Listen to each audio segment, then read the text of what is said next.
কে বলেছে সুখ কেনা যায় না? কখনো কারো জন্মদিনে একটি কেক নিয়ে গিয়ে দেখুন, তার মুখে ফুটে ওঠা খুশি আর আনন্দ দেখে আপনি অনেক সুখ উপভোগ করবেন।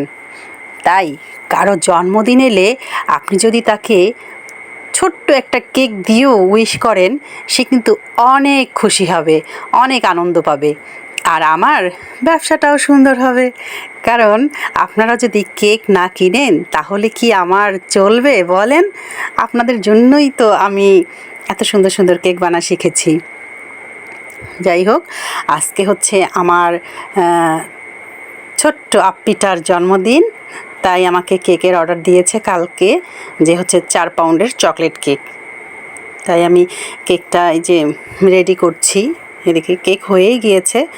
তারপর আমি গেলাম ওদের বাসায়, গিয়েই তো ওই যে খাওয়া দাওয়ায় বসে গিয়েছি, কারণ আমি অনেক দেরি করে গিয়েছি। তারপর খাওয়া দাওয়া শেষ করে তো কেক কাটাকাটি শুরু হয়ে যাবে।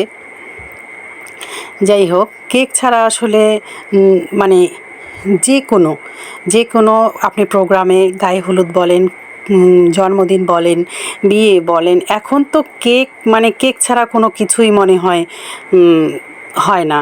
কেক শুধু যে জন্মদিনের প্রধান আকর্ষণ তা নয়, বরং বর্তমানে যে কোনো পার্টিতে বা পারিবারিক অনুষ্ঠানের মতো যে কোনো উৎসবে খাবারের টেবিলে কেক একটি গুরুত্বপূর্ণ স্থান দখল করে নিয়েছে। তাই আপনারা বেশি বেশি করে কেক কিনবেন। আর তাছাড়া আপনি দেখেন, একটা বাচ্চাকে আপনি মানে একটি কাপ কেক দিয়েই তার রাগ ভাঙাতে পারেন। তার যত ধরনের অভিমান থাক না কেন, তাকে যদি আপনি ছোট্ট একটা কাপ কেক এনে দেন, দেখবেন তার সব অভিমান সে ভুলে গিয়েছে। তাই সবাই মানে কেক নেবেন আর আমার ব্যবসাটাকে চাঙ্গা করবেন।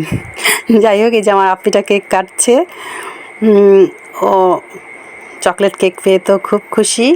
ও আমাকে বলেছে যে আপনি এবার আমাকে, ওরা প্রতিবারই ওরা সবাই আমার কাছেই কেক নেয়, ভ্যানিলা কেকটা বেশি নেয়, এবার বলেছে যে চকলেট কেক নেবে, তাই এই যে চকলেট কেক বানিয়ে নিয়েছি। আর তাছাড়া দেশের অবস্থা বেশি ভালো না, তাই কাউকেই বলেনি, এমনি পারিবারিকভাবেই আর কি হচ্ছে। কারণ বাচ্চারা তো জন্মদিন আসলে বলছে যে করবে না, কিন্তু ও তো ছাড়ছে না, ও কান্নাকাটি শুরু করে দিয়েছে। তাই শেষ পর্যন্ত আর কি এই যে করছে আর কি ছোটোখাটো ঘরোয়া পরিবেশে। আপনারা সবাই আমার আপ্পিটার জন্য দোয়া করবেন। আর হচ্ছে এই যে ও তো চকলেট পেয়ে মহা খুশি, শেষে আমি বাগায় টাগায় বললাম দেখো চকলেটটা আমি খুলে দিচ্ছি। তারপর ওরা এই যে সবাই আবার চলে আসলো আমার এখানে, বলে এখানে এসে চা খাবে, আমার বাসায় এসে চা খাচ্ছে। সবাই দোয়া করবেন, ভালো থাকবেন, আল্লাহ হাফেজ।